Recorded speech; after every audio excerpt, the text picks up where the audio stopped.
Okay, I genuinely think Fortnite is running some sort of scheme here, and here's why I think that. Esports are everywhere, right? You can watch pro players gameplay and learn from them, or watch videos about how to be good at the pro. And here's something nobody will tell you. When I say this, I'm being genuinely honest with you guys. But in a way, Fortnite is manipulating new players. Let's say you want to go pro like I did, because so many videos and even the gameplay of Fortnite pros show it's easy and you don't have to work hard and all you need to do is just work smart. Naturally, being the naive kid I was back then, I sucked it all up and it was just disaster after that. What these people don't tell you is that the esports lifestyle, if you even become a pro, kinda sucks.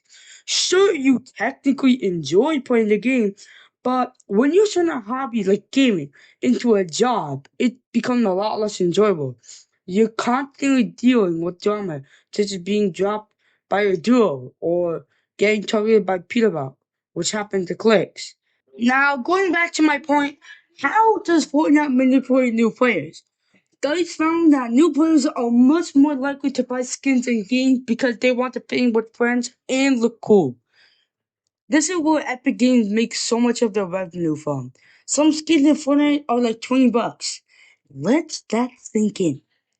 $20 for a skin you can only active on your own account on one game and you can't even use the IO.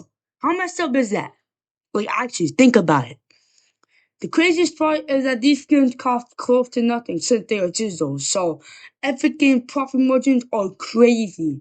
Combine this with the fact that Epic Games constantly does collabs and famous streamers like ISO Speed, Kim Kardashian, and Kylie.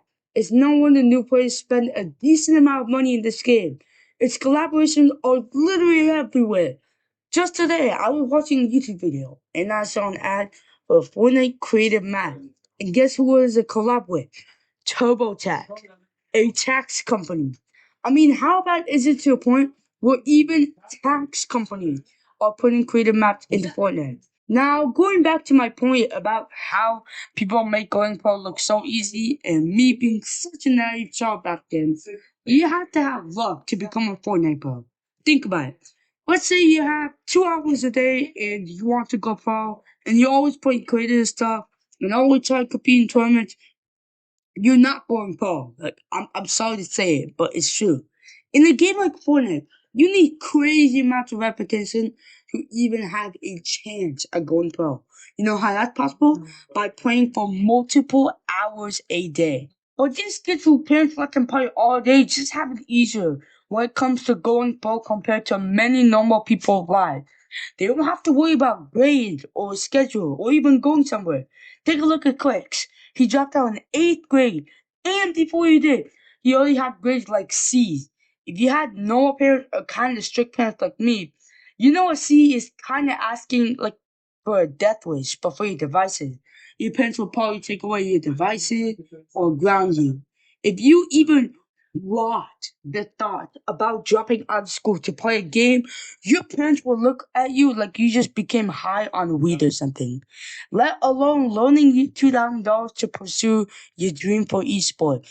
A lot of these pros only became pro by just having a ton of time on their hand to grind the game and practice all day. I bet if you put a straight A kid in that same environment where they don't have to worry about grades, schedules, and their parents knifing them, they would become crazy crack too.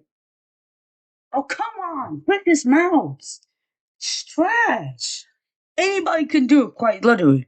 The reason I say it's really, really hard to become a Fortnite pro is because it just is.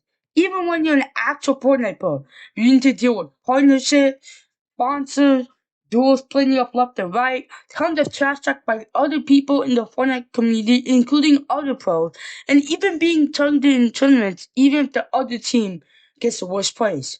They are so focused on you at that point, they don't even care.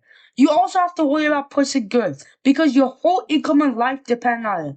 And hang on, you think you're gonna stop there? Nah, bro. You still gotta adapt to the meta, the weapon and spend 2 hours a day trying to figure out what the most OP items so you make extra money in the tournaments. Which brings me to my next point. Fortnite tournaments just don't give as much money as they used to. It's more catering toward the people who are like decent, but not quite pro level. There's less tournaments which only pros and you have a huge prize pool. It's mostly for comp players, not pro players. Okay guys, I hope you enjoyed the video. Like and subscribe if you enjoyed or comment down below.